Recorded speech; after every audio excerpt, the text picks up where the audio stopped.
Welcome to the Photography News Show, where I bring you the best and latest news in the photography industry. Coming up today, we have the specs of the Sony ZV-E10, a partnership between Nikon and a telescope brand, a long-awaited lens, and much more. So, let's begin!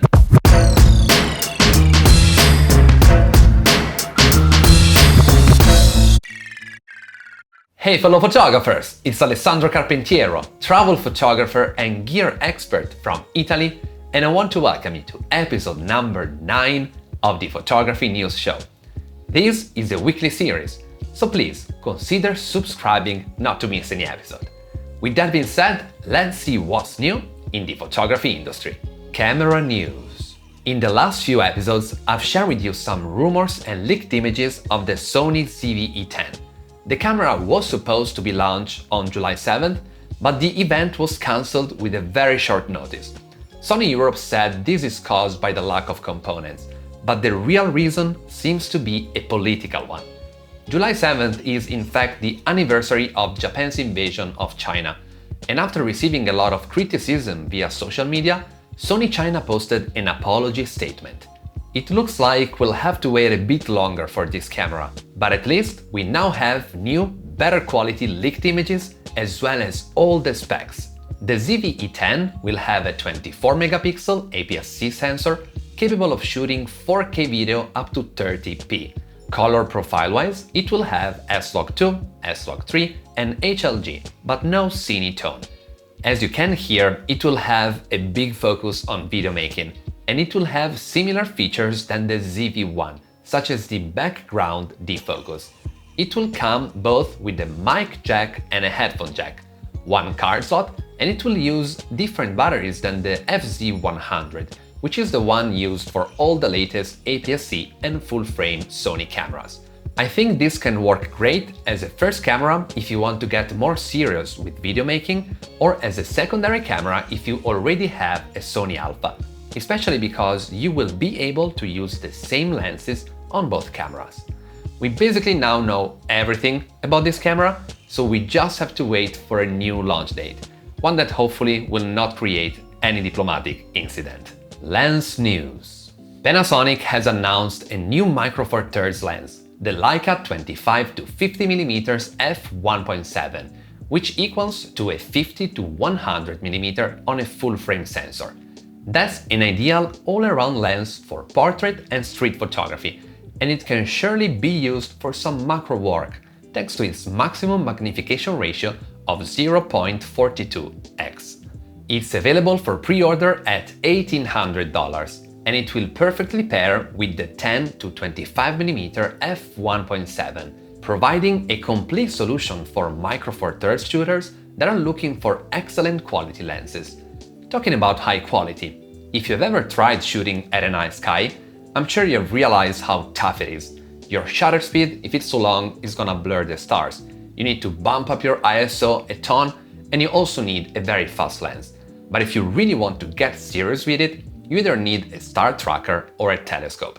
This week, Nikon has officially announced a master joint with Unistellar, with the goal of improving the development of consumer telescopes. Unistellar is a fairly new company that has put on the market digital telescopes that use advanced technology and patents to deliver high-quality standards. As of now, their telescopes start from $2,500, but the goal of this partnership is also to make them more accessible. I'm really curious to see what this joint venture will bring to the market, so let's keep an eye out for new telescopes in the future. Accessory news. Peak Design is a San Francisco-based company known for its accessories to make it easier to carry your camera around. One of its most famous products is the Anchor Links, which is a system that allows you to quickly attach and detach the camera strap from your camera. I've been using it for many years, and it's a must-have if you have multiple cameras or if you often shoot on a tripod. This week, the company has launched new colors for all its camera straps to better adapt to any style. The new colors are Midnight, which is a darker blue, and Sage, a kind of earthy green. So you'll now have two more choices besides black and ash. I personally have the black one, And as you can imagine, from the color of my studio, I'm gonna stick to it. As usual, you'll find in the descriptions all the links to the products I'm referring to. Pictures of the week. In this segment, I feature the most interesting pictures I've seen on the web. This week we have the winning photos of the Oburon Photography Awards, which is a contest run by the National Oburon Society, a non-profit organization dedicated to conservation of birds and their habitat. These are some of the prize-winning shots that capture different bird species in a variety of scenarios. I've personally always been a fan of this genre, even though I've never really practiced it. The grand prize winner is this shot of a roadrunner immersed in a golden dust that creates a dramatic effect. It was shot with a Nikon D500 with a Nikon 500mm f4. Weird news. The imaging world can be at times weird. This week, Nikon has announced a new product, specifically a set of 10 different flavored Yokan candies, typical from Japan, which you can get at the Nikon Museum in Tokyo. On the outside, the box shows some famous Nikon products, and on the inside, well, you have candies. You won't be able to take pictures with them, but they will surely make your life sweeter. Rumors. If you like long telephoto lenses, I'm sure you've heard of the Sigma 150 to 600mm lens, which is the best lens in that category, offering a wide choice of focal length, making it great if you need a lot of versatility, such as when you're shooting sport or wildlife. This lens is only available for Canon EF and Nikon F, so it's not made for mirrorless yet. This week's rumor comes in fact from Sigma, which is supposedly working on a mirrorless version of this lens. It's not clear which mounts it will be compatible with, but it would make sense for it to be made for all the major mirrorless mounts, such as Sony E, Canon RF, Nikon Z, and L mount. So, let's wait and see. That's it for today. I really hope you have enjoyed this episode of the Photography News Show. Which news did you like the most? Just let me know in the comments below. If you have liked this video, please give it a big thumb up, subscribe to the channel, and share this video with your photography friends.